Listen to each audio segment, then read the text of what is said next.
Supreme कोर्टाने स्थगिती दिल्यानंतरची केस ही supreme कोर्टामध्ये एका अर्थाने आता शेवटच्या टप्प्यामध्ये आहे। या दरम्याने मराठा आरक्षण टिकवण्यासाठी जे प्रयत्न झाले पाहिजे सरकारकडून त्याच्यामध्ये गांभीर्य नाही असं वारंवार मी म्हटलं। आणि मग एकूणच मराठा समाजामध्ये सुद्धा ही भावना ज्यावेळेला निर्माण झाली की हे सरकार गंभीर नाही आहे, त्यावेळेला राज्याचे PWD मिनिस्टर आणि मराठा आरक्षणासाठीची जी समिती असते, ज्याचं मागच्या काळामध्ये मी अध्यक्ष होतो, आता अशोक चव्हाण अध्यक्ष आहेत, त्यांनी असं दोषारोपण करण्याचा प्रयत्न केला की हे आरक्षण देता येत नव्हतं तरीही कायद्याच्या चौकटीत न बसणारं असं आरक्षण यांनी दिलं। हे धादांत खोटं आहे, हे मराठा समाजाची दिशाभूल आहे, हे आपलं अकर्तृत्व म्हणजे आपल्याला मराठा समाजाचं आरक्षण सुप्रीम कोर्टात टिकवता येत नाही हे झाकण्यासाठी चाललेली केविलवाणी धडपड आहे। आणि म्हणून आज या ठिकाणी फक्त आणि फक्त 5-7 मिनिटांमध्ये मराठा आरक्षणाचे सगळे पैलू मी मांडणार आहे आणि मग त्यावर काही ना काही प्रश्नोत्तरी होण्यातून अधिक स्पष्टता येईल। मराठा समाजाला आरक्षण मिळण्यासाठी अनेक वर्ष संघर्ष झाला आपल्याला माहिती आहे। त्यातला मेजर क्रक्स जो आहे तो मराठा समाजाला आरक्षण नव्याने देण्याचा विषय नव्हता, ते छत्रपती शाहू महाराजांच्या काळामध्ये 1902 पासून होतं। स्वातंत्र्यानंतर सुद्धा जवळजवळ 52 सालापर्यंत ते होतं। परंतु 1960 साली ज्यावेळेला महाराष्ट्र शासनाची वेगळ्या राज्याची निर्मिती झाली आणि शेड्यूल कास्ट शेड्यूल ट्राईब हे आरक्षण घटनेमध्येच आहे, OBC म्हणजे अन्य मागास वर्ग याची रचना करण्याची सुरुवात झाली, त्यावेळेला त्या यादीमध्ये मराठा समाजाचं नाव हे अचानक गायब झालं। मग त्यावर अनेक कमिशन अपॉइंट झाली, कालेलकर कमिशन झालं, मग केंद्रीय OBC अदर बॅकवर्ड क्लास सर्वांसाठी मंडल आयोगाची निर्मिती झाली आणि या सगळ्यातून शेवटी एक प्रसिद्ध खटला गाजला OBCच्या आरक्षणाच्या बाबतीमध्ये इंदिरा स्वानी। त्यात इंदिरा स्वानीने आग्रह धरला की ह्यापुढे 50% वर द्यायचं असेल तर असाधारण स्थिती निर्माण व्हायला लागेल आणि 50% वर जायचं असेल तर ज्या जातींना तुम्हाला मागास म्हणायचं आहे त्यासाठी मागास आयोगाची निर्मिती करायला लागेल आणि मग घटनेच्या चौकटीमध्ये मागास आयोगाची निर्मिती झाली। त्या मागास आयोगाच्या निर्मितीनंतर आपल्याकडे एक बक्षी कमिशन अपॉइंट झालं, बक्षी कमिशन नंतर सराफ कमिशनची आयुक्ती झाली, मध्ये बापट झालं, सराफ झालं। पण ह्या प्रत्येक वेळेला मराठा समाज मागास नाही हेच मानलं गेलं। महाराष्ट्रामध्ये BJPचं सरकार आल्यानंतर माननीय देवेंद्रजींनी ठरवलं की 2014 साली घाईघाईने नारायणराव राणेंच्या नेतृत्वाखाली समिती स्थापन करून जे आरक्षण दिलं गेलं ते टिकलं नाही, कारण ती घटनेच्या चौकटीतला मागास आयोग नव्हता आणि म्हणून मागास आयोगाची निर्मिती आपण मधल्या काळामध्ये त्यातले सदस्यांची मुदत संपल्यामुळे आयोग अस्तित्वात नव्हता त्याची निर्माण केली पाहिजे। निवृत्त न्यायाधीश मसेनची नियुक्ती झाली, त्यांचं लवकर निधन झालं, मग निवृत्त न्यायाधीश गायकवाड आले। गायकवाडाने याच्यामध्ये खूप मेहनत घेतली, म्हणजे मला एक महाराष्ट्राचा नागरिक म्हणून त्यांचं खूप आभार मानले पाहिजे की या सगळ्या कालावधीमध्ये त्यांचा डोळा पॅरलाइज झाला तरीसुद्धा त्यांनी जिद्द सोडली नाही आणि खूप काम केलं। त्यातून त्यांनी जे निष्कर्ष काढले त्या निष्कर्षाच्या आधारे, कारण या मराठा आरक्षणामध्ये 3च मुद्दे आहेत। एक, मराठा समाज मागास आहे की नाही, दुसरं मागास आहे तर 50%च्या वर द्यावं की नाही, आणि नव्याने जो मुद्दा निर्माण झाला की 102वी घटना दुरुस्ती झाल्यानंतर राज्याला आरक्षण देता येते की नाही। मी अगदी थोडक्यामध्ये पहिला मुद्दा आपल्याला एक नोटही मी देतो आहे की 5 लाख लोकांचा सर्वे या गायकवाड कमिशनने केला, म्हणजे साधारणतः एका पंचायत समितीमध्ये 2 गावं पूर्ण त्यांनी केली। 5 लोकांचा सर्वे केल्यानंतर त्यांनी जे निष्कर्ष काढले ते सगळे धक्कादायक निष्कर्ष आहेत। म्हणजे 6%च मराठा समाज गव्हर्नमेंट सर्व्हिसमध्ये आहे, हमाली आणि शारीरिक कामं करणाऱ्यांमध्ये 9% मराठा समाज आहे, कच्ची घरं अजून आहेत असा 70% मराठा समाज आहे। सगळ्यात मेजर त्यांनी जे ऑब्झर्वेशन केलं ते 40,962 लोकांचा सर्वे केल्यानंतर 340 आत्महत्या झाल्या असं लक्षात आलं। त्यातल्या 277 म्हणजे 80% आत्महत्या मराठा समाजातल्या असं लक्षात आलं।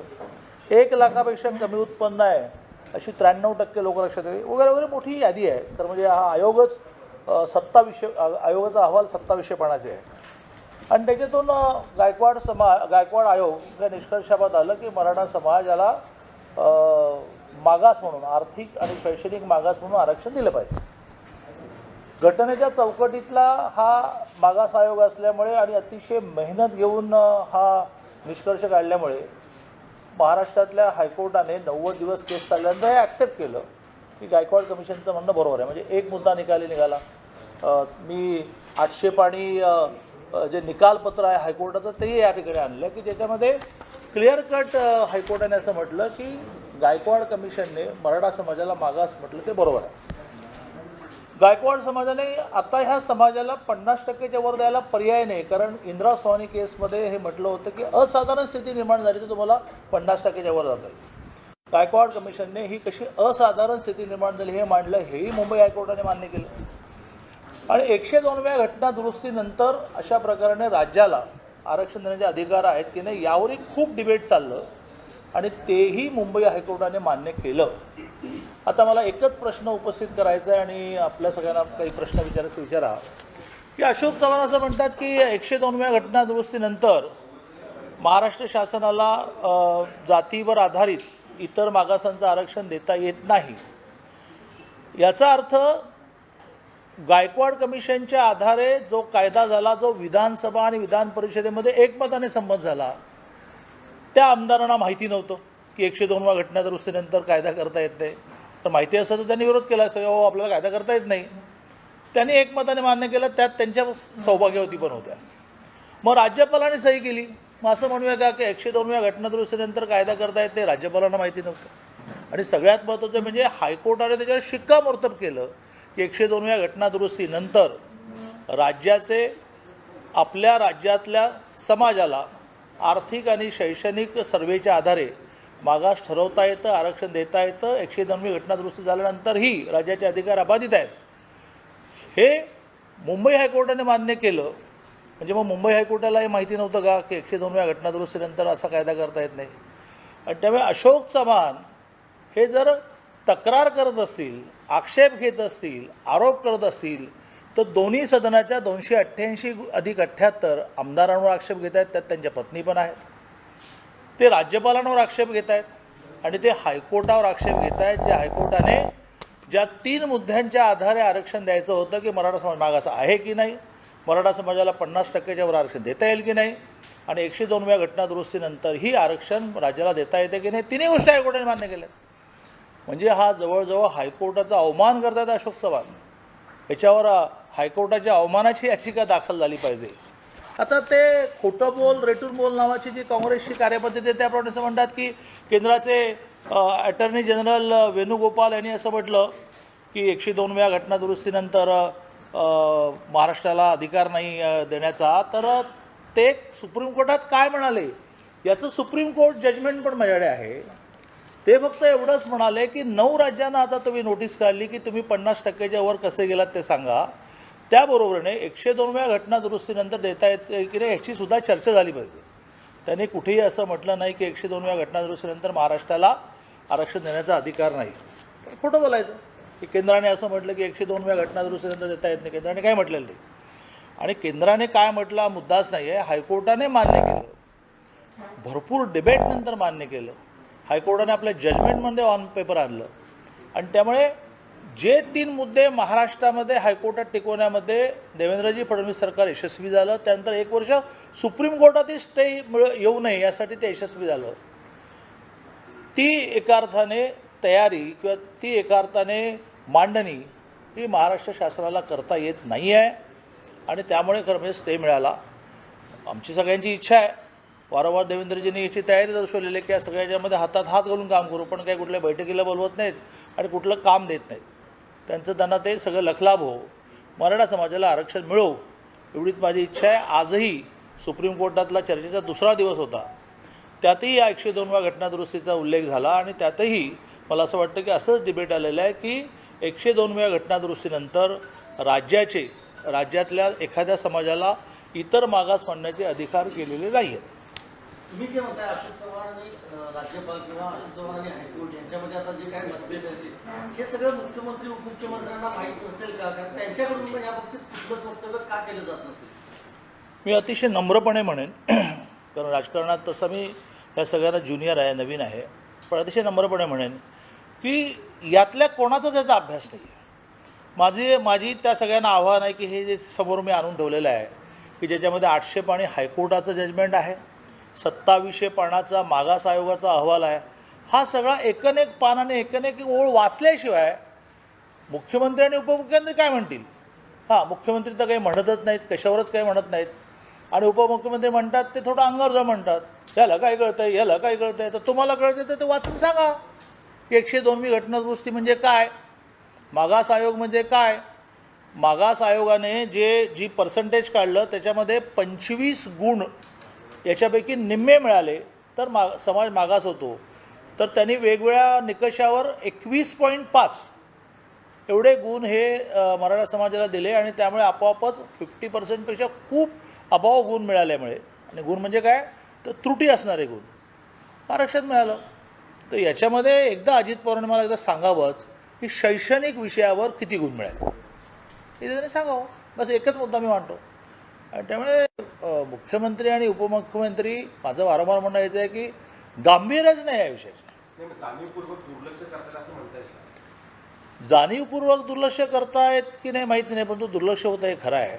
पण एक माझा आरोप वारंवार आहेच की मराठा समाजाला तुमच्या 15 वर्षाच्या सरकारमध्ये तुम्ही आरक्षण देऊ शकला नाहीत.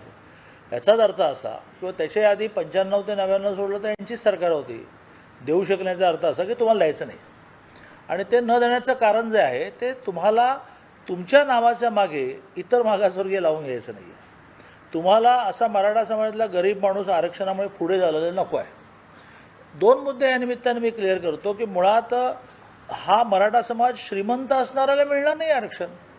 याला 8 लाखापेक्षा खाली उत्पन्न असणाऱ्यांनाच हे मिळणार आहे. आणि हे क्रिमी लेअरची जी OBCला इन जनरल आहे अट, ती याला पण आहे.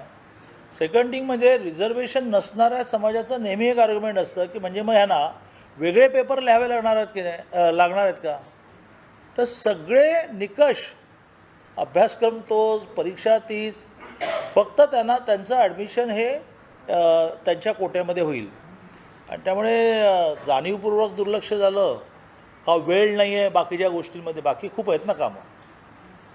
तुम्ही दादा की अशोक चव्हाणांनी न्यायालयाचा अवमान केलाय, त्याच्या विरोधात तुम्ही कोर्टात झाला पाहिजे, तर तुम्ही का जात नाही, भाजपकडून का जात नाही? असं आहे की आत्ता मुंबईत झालेल्या अधिवेशनाच्या काळामध्ये त्यांनी हा आरोप केला की 102व्या घटनादुरुस्तीनंतर मराठा समाजाला आरक्षण देण्याचा कायदा करण्याचा अधिकारच सरकारला नव्हता. त्यावर मी आत्ता प्रेस घेतली आहे.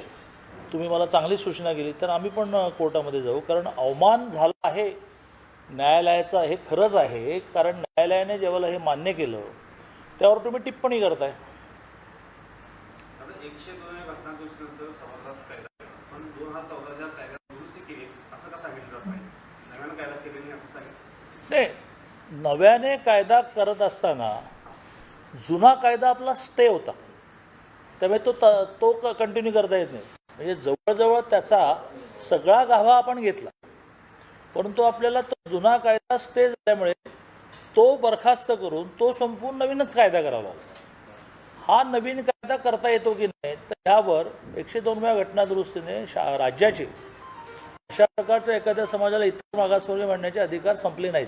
मागास आयोग संपला नाही, मागास आयोगाने सर्वे करणं संपलं नाही, मागास आयोगाने निष्कर्ष काढणं संपलं नाही, त्या राज्याच्या विधानसभा विधान परिषद कायदा करणं संपलेलं नाही. सेंट्रल लिस्ट आणि स्टेट लिस्ट हे 2 वेगळे विषय आजही कायम राहिले.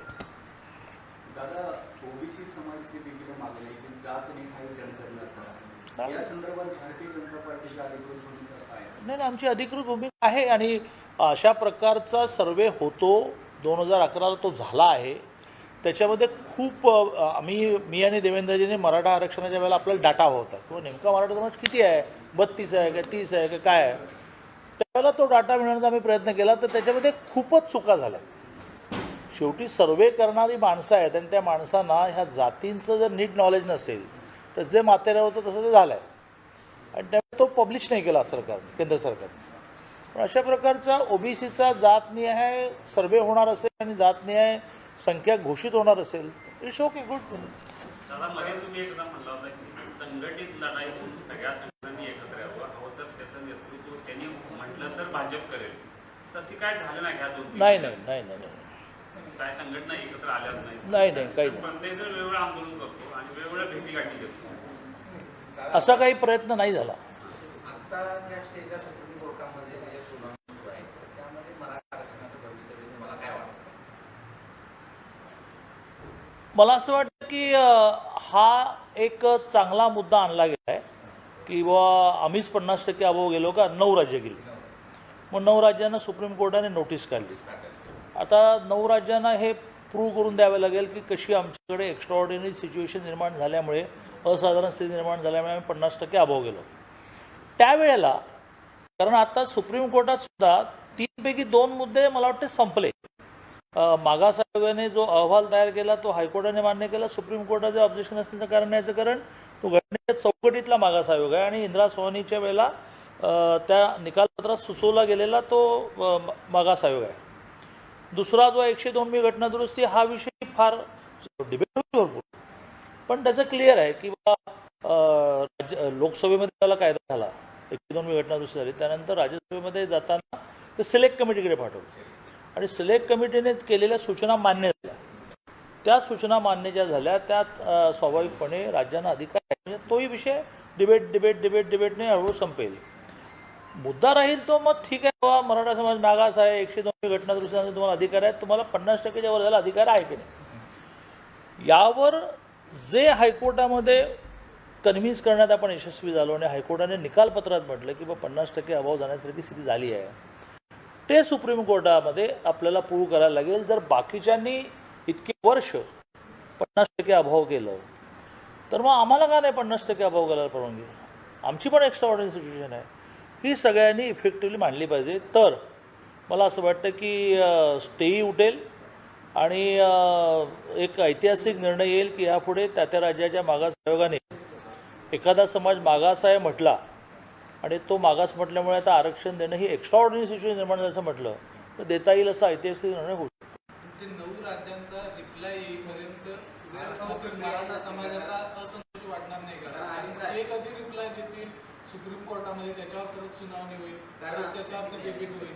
कारण आताच त्यातली काही राज्यांनी या निवडणूक असल्याचं कारण दिलेलं आहे आणि यासाठी वेळ लागेल कोर्टाकडे. त्याला जोडून नाही मी असं विचारलं की सर्वोच्च न्यायालयाचा अंतिम फैसला येईल तोपर्यंत MPSCच्या परीक्षा असतील किंवा महाराष्ट्रातील नोकर भरती असेल याला स्थगिती देण्यात यावी अशी मागणी मराठा समाजाकडून सातत्याने केली जाते. तर दुसऱ्या समाजातले लोक या संदर्भात आक्रोश करतायत. भारतीय जनता पार्टीची काय भूमिका आहे नोकर भरतीमध्ये? नाही भारतीय जनता पार्टीचं म्हणणं आहे की सुप्रीम कोर्टामध्ये निर्णय लवकर लागावा याची तुमची काही धडपड दिसत नाही. उलट तुम्ही त्याच्यामध्ये नवीन मुद्दे उपस्थित करून ते कसं लांबेल असंच बघताय. वेळ काढूपण आहे. पण मग एवढा काळ तुम्ही MPSCच्या परीक्षा थांबवणार का? तर त्या MPSCच्या परीक्षांमध्ये मराठा समाजातली मुलं पण ओपनमध्ये आहेत आणि ती चांगल्या संख्येने आहेत. म्हणजे ती आकडेवारी मी तुम्हाला सांगू शकेन 8-9% इतक्या संख्येने मराठा समाजातला तरुणी MPSCच्या परीक्षेमध्ये ओपनमधून सिलेक्ट होतो. त्यामुळे हा परिणाम परीक्षा लांबवणं याचा मराठा समाजावरही परिणाम होईल कारण एजबार होतील आणि त्यामुळे एक टाय निर्माण झालेला आहे की निकाल लवकर लागत नाही. मराठा समाजाच्या मनामध्ये एक असुरक्षिततेची भावना निर्माण झाली की आणि वॅकन्सी संपवत चालले आहे. तर नंतर मग मराठा समाजाला आरक्षण मिळून उपयोग काय? कारण तुम्ही स्टॅटिस्टिक वाचून हैराण व्हाल. वर्षाला 50,000 नोकऱ्या फक्त सरकारी निघतात. टोटल 14 लाखाचा स्टाफ आहे सगळ्या महाराष्ट्रामध्ये सरकारी कर्मचारी ज्यांना म्हणून हा 12.5 कोटीच्या तुलनेमध्ये. त्यामुळे ह्या आरक्षणाचा लाभ किती लोकांना होतो वगैरे सगळेच मुद्दे आहेत. आता 50,000मधले जर यांनी 31-35,000 रिक्रुटमेंट करून टाकली तर मराठा आरक्षण मिळालं तर फायदा काय राहणार? हे दोन्ही मुद्दे बरोबर आहेत. याचा मार्ग हा बसून शासनाने काढला पाहिजे. ज्याच्यात वारंवार अनेक तज्ज्ञ असं म्हणत आहेत की तुम्ही मराठा समाजाला बसवून हे प्रूव्ह करा की बाबा तुमचं आरक्षण न होताही तुम्हाला 8-9% जागा मिळतात. आम्ही एक 10% जागा वाढवतो म्हणजे अजून एक 2-3% मिळतील. असं एक 10-11-12% तुम्ही जातात. हे बसवून नीट केलं पाहिजे. 10% जागा वाढवल्या पाहिजेत मेडिकल इंजिनिअरिंगमध्ये 10% वाढवल्या तरी पुरे, कारण बाकीच्या कोर्सेसमध्ये सध्या एवढी स्पर्धा राहिलीच नाही आहे. पॉलिटेक्निकच्या जागा रिकाम्या जातात, ITIच्या जागा रिकाम्या जातात, आर्ट्स कॉलेज रिकाम्या जातात. प्रोफेशनल कॉलेजेसमध्ये सुद्धा BEd DEd सगळेच विषय संपले.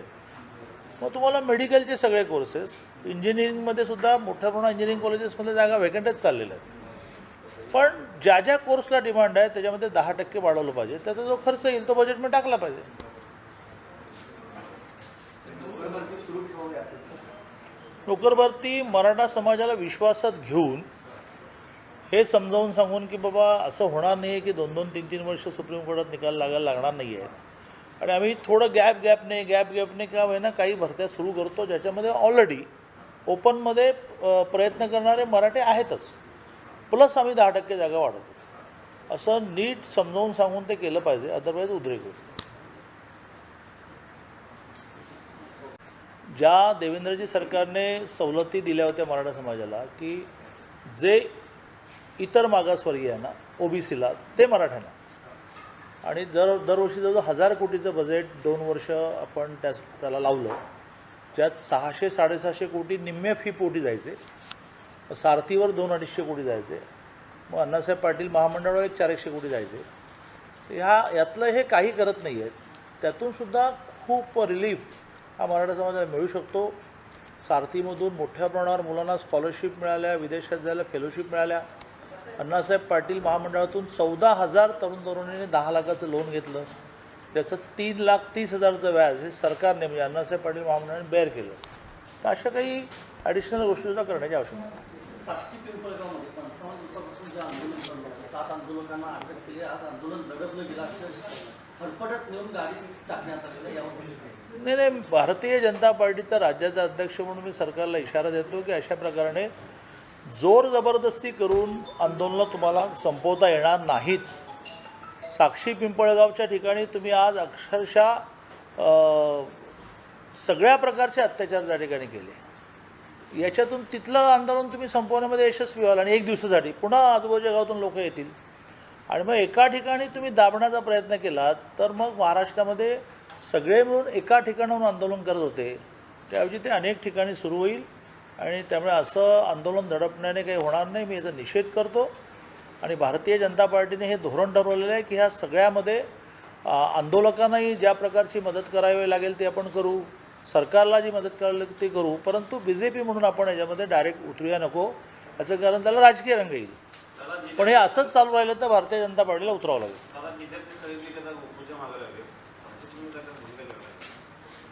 हे संपू हे लाईव्ह व्ह्यू चाललंय ते संपू पहिलं जायचं, दुसऱ्या पार्टकडे जायचं राहील.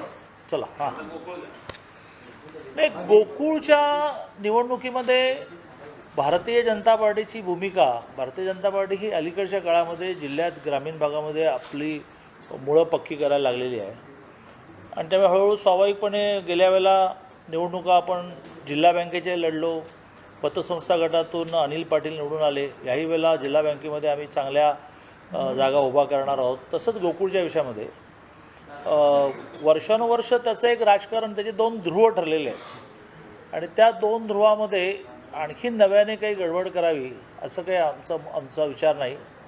पण जिल्ह्यात भारतीय जनता पार्टीच्या माध्यमातून चाललेल्या गोकुळशी जोडलेल्या दूध संस्था खूप आहेत, त्यामुळे त्यांचे ठराव म्हणजे त्यांची मतंही खूप आहेत आणि त्यामुळे आम्ही जिल्ह्याचे अध्यक्ष समरजित राजेंना असं म्हटलं आहे की त्यांनी या विषयामध्ये पुढाकार घेणाऱ्या नेत्यांशी हे बोललं पाहिजे की भारतीय जनता पार्टीचा सुद्धा वाटा, भारतीय जनता पार्टीचा सुद्धा सहभाग, भारतीय जनता पार्टीसुद्धा प्रतिनिधित्व हे गोकुळमध्ये असायला पाहिजे. त्यांनी या विषयात पुढाकार घेणारे जे कोणी असतील, समजा सत्ताधारी पॅनल आहे, आम्ही गेलो तर त्याच्यावरच जाऊ शकू, आम्ही काय महाविकास आघाडीवर जाऊ शकणार नाही, तर त्याचं नेतृत्व करणारे महादेवराव माडिक असतील, धनंजय माडिक असतील, PN पाटील असतील, त्यांच्याशी समरजित राजे बोलणार आहेत किंवा आमची पण जिल्ह्यामध्ये मतं आहेत आणि त्यामुळे आम्हालाही या पॅनलमध्ये प्रतिनिधित्व मिळालं पाहिजे. सचिन वाजे त्यांना पाठीशी घालू नये अशी काँग्रेसची भूमिका आहे, पण काही पोलिसांना खलनायक केलं जाते असं नाना पटोले, त्याला विरोध आहे असं नाना पटोले आणि दाबण्याचा प्रयत्न भाजपकडून केला जातो.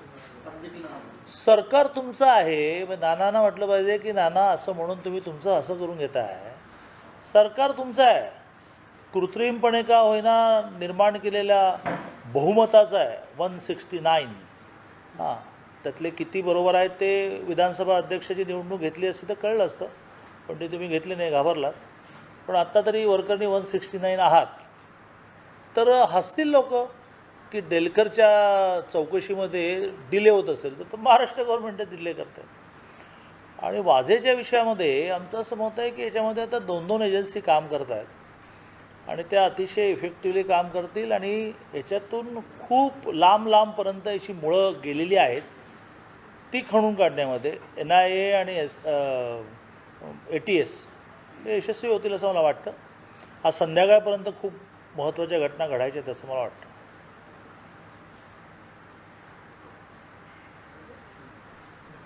चला, आज विश्वासराव स्वतः आले हे फार. मी राहुलला स्पेसिफिकली 2-3 नावं घेऊन विनंती करायला सांगितलं.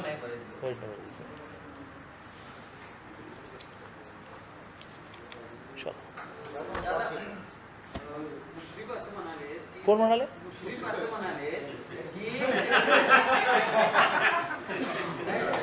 सरकारमध्ये समन्वय नाही असं दादा सारखं म्हणतात. मग त्यांनी एकदा अविश्वास ठराव आणून दाखवावा, मग ही आघाडी किती भक्कम आहे ते कळेल.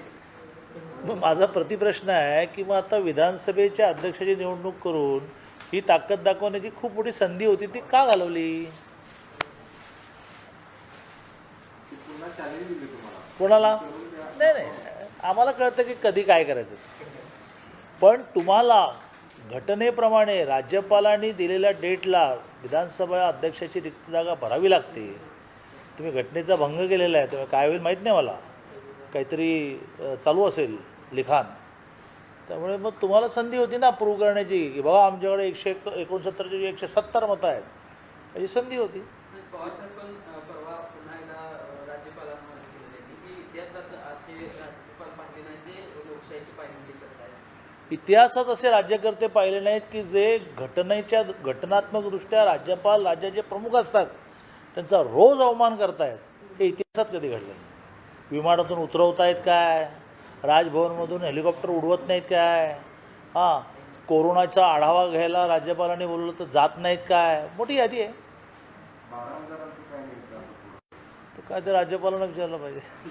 दादा, सुधीर भाऊ सभागृहातच म्हटले होते 3 महिन्यात काय मला दिसेल त्या दृष्टीने काय नाही, सुधीर भाऊ जे म्हणाले ते ह्या कॉन्टेस्टमध्ये म्हणाले की महाराष्ट्रातली जनता इतकी संत्रस्त आहे की ती आता त्यांच्या आमदारांवर प्रेशर क्रिएट करेल की हे तुमच्या नेत्यांना जर तुम्ही सांगितलं नाही, हे संपवलं नाही तर आम्ही काय तुम्हाला पुढच्या वेळेला मतदान करणार नाही. आणि त्यामुळे खाजगीमध्ये आता 3ही पक्षाचे आमदार, प्रामुख्याने शिवसेनेचे आमदार, हे आपल्या नेतृत्वाला हे सांगतायत की हे सगळं नाटक संपवा, अदरवाईज आम्ही आमच्या मतदारसंघात बिझी होणार नाही. याच्यातून काही ना काहीतरी होईल असंच त्याचा अर्थ का. आणि नेहमीप्रमाणे आम्ही काही करायलाच नको. काल आज खूप काही घडतं आहे. कोणी दिल्लीला गेलं आहे, कोणी वर्षावर गेलं आहे, कोणीतरी दिल्लीला पण गेलं आहे सगळं का. राजेश टोपे दिल्लीत आहेत, एकनाथ शिंदे दिल्लीत आहेत. हो, असं एका वेळेला कसं काय सगळे दिल्लीमध्ये. नाही, राजेश टोपे लस कमी पडते हे सांगायला. आणि एकनाथ शिंदे? आपला आरोग्य मंत्र्यांना आणि एकनाथ शिंदे एकनाथ शिंदे मोदी स्पॉन्सर 7 वाजता बरं. अनेक प्रश्न बिघाडी सुरू आहे असं जाणवते. एका मंत्र्याचा राजीनामा झाला, दुसरा कधी होतोय अशा स्टेजला आहे, आणि तिसऱ्याचा आज उद्या व्हायला पाहिजे. ज्यावेळेला 1.5 वर्षामध्ये 3 राजीनामे होतात त्याला आलबेल कसं चाललं. मला सांगा की विधानसभा अध्यक्षाची निवडणूक नाही झाली, जे अध्यक्षपद काँग्रेसकडे होतं, तो काँग्रेसने पेढे वाटले असतील का? हो उद्धवजी, आमची एक गाडी मिळाली नाही त्याबद्दल पेढा घ्या म्हटलं असेल का? देशमुखांचा राजीनामा आज होणार आहे. हां, देशमुखांचा नाही, राजीनामा माहीत नाही. आज एक राजीनामा होईल असं. आणखी प्रश्न हे सभागृहात देवेंद्र फडणवीस यांनी सीमा प्रश्नाबद्दल एक वक्तव्य केलं होतं. त्यानंतर मुख्यमंत्र्यांनी चक्क त्यांचं अभिनंदन केलं. पण आज असं झालेलं आहे की महाराष्ट्र कर्नाटक सीमाभाग केंद्रशासित करण्याचा कुठलाही विचार नाही असं केंद्रीय गृहमंत्रालयानं लोकसभेत स्पष्ट केलं आहे. त्यामुळे भाजपची नाही, देवेंद्रजी जे म्हणाले ते काय नव्याने म्हणाले नाहीत की महाराष्ट्राचा जो भूभाग आणि त्या भूभागावरची मराठी माणसं ही कर्नाटकात आहेत, तो भाग आणि ती माणसं ही महाराष्ट्राला परत मिळाली पाहिजे, हीच भूमिका भारतीय जनता पार्टीची आहे. यासाठी जे जे प्रयत्न करावे लागतील त्यात आपण कंबाईन प्रयत्न करू, सांघिक प्रयत्न करू. हे देवेंद्रजी म्हटलं ते आजही आहे. पण लोकसभेत आज स्पष्टीकरण देईल ना केंद्रशासित प्रदेश. नाही, केंद्रशासित प्रदेश हेच काही त्याचं उत्तर आहे असं नाही. आपला भूभाग आपल्याला परत मिळाला पाहिजे ही आपली बेसिक मागणी आहे. आणि त्याच्यामध्ये आगामी काळात जी डेलिगेशन जातील, पुढाकार तर ज्यांच्याकडे सरकार आहे त्यांनी घेतलं पाहिजे ना. दादा, खरं तर शिवसेनेकडे सीमा समन्वय मंत्रीपद आहे आणि शिवसेनाच या ठिकाणी आंदोलन करताना पाहिलं ते खरं तर मराठी भाषिकांना तिथं चांगली वागणूक किंवा तिथला ताण जो आहे ते कमी करण्याची गरज आहे ती शिवसेनेची होती. मात्र शिवसेना या ठिकाणी आंदोलन करून त्याची परिस्थिती चिघळते असं वाटते. यावर मी काही टिप्पणी करणं बरोबर नाही, कारण ही त्यांची कार्यपद्धती आहे, ती त्यांनी ठरवली पाहिजे. माझं म्हणणं महाराष्ट्रात BJPचं सरकार असतानाही हेच होतं की कुठलंही सरकार कर्नाटकात असू देत. आता BJPचं आहे, काही कालावधीसाठी यांचं होतं कुमारस्वामींचं. तर याच्यामध्ये दोन मुख्यमंत्र्यांनी बसून भूभागाचा प्रश्न कधी संपेल तो संपवू, तोपर्यंत काय मिनिमम फॅसिलिटी मिळाल्या पाहिजेत, काय मिनिमम त्रास होता कामा नये, याच्यावर वारंवार बोलणं आणि ह्याच्यावर वारंवार कोऑर्डिनेशन व्हायला पाहिजे. मीच त्यावेळेला अध्यक्ष होतो आणि त्यावेळेला एक दोनदा या कुमारस्वामींना भेटून या विषयामध्ये ह्या भागामध्ये तुम्ही कन्नडची सक्ती करू नका, या भागामधल्या मराठी माणसाला सन्मान द्या, अशा प्रकारच्या काही गोष्टी ह्या मांडल्या होत्या. आणि त्यामुळे हा सगळा विषय सुटेल, नक्की सुटेल, पण तोपर्यंत याच्यामध्ये समन्वय राखण्याचा प्रयत्न करायला पाहिजे. चला.